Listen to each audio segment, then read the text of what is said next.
Rayachoti Janasena party తరఫు నుంచి meeting పెట్టడానికి కారణం ఏమనగా ఈరోజు రాజంపేటలో కేకే గారు రాజంపేటకు రావడం జరిగింది.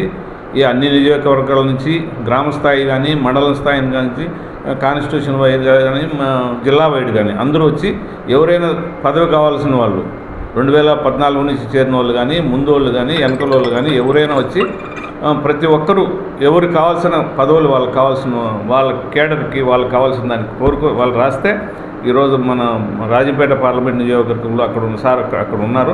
అక్కడికి వచ్చి ప్రతి ఒక్కరు అప్లికేషన్ తీసుకొని అక్కడే ఫిల్అప్ చేసి వచ్చేదానికి అవకాశం సార్ కల్పించాడు. మీరు పోయి ప్రతి ఒక్కరు అక్కడ చేసుకోమని రాయచోటి జనసేన పార్టీ తరఫు నుంచి నేనుగా మహేశ్వరుడి కోరుతున్నాను. మరియు పవన్ కళ్యాణ్ గారు ఈరోజు మన ఆంధ్రప్రదేశ్ ఒక్కడికే పరిమితం కాదు, ఇది మొదటి నుంచి చెప్తున్నాం. పవన్ కళ్యాణ్ గారు భారతదేశానికి కాబోయే దిక్సూచి.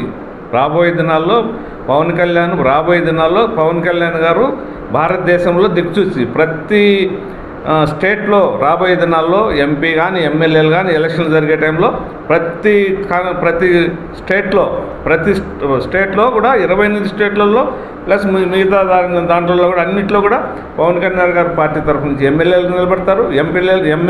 ఎంపీలు కూడా ప్రతి దాంట్లో ఎంపీలు భారతదేశంలో ఉండే ప్రతి చోట ఎంపీ గారు పవన్ కళ్యాణ్ తరఫు నుంచి నిలబడతారన్నమాట. ముఖ్య ఉద్దేశం అంటే చేయడం మెయిన్ అది. పవన్ కళ్యాణ్ గారు ఈరోజు ఏదో మన ఆంధ్ర రాష్ట్రానికి ఈయన చిన్నగా పైకి వస్తాడనేది అది కల్లా పైనుంచి సార్ ఎప్పుడు పోయినా పైనే ఉంటాడు. ప్రతి ఒక్కరికి ఎప్పుడైనా దిక్సూచి, భారతదేశాన్ని దిక్సూచి అది ఎప్పుడైనా సార్ని మాట్లాడేటప్పుడు కానీ ఇంకోటి కానీ ఎవరైనా కొద్ది దగ్గర ఒళ్ళు పెట్టుకొని మాట్లాడితే ఎప్పటికైనా మీకు అందరికీ బాగుంటుందని జనసేన పార్టీ తరఫు నుంచి నేను కోరుతున్నాను.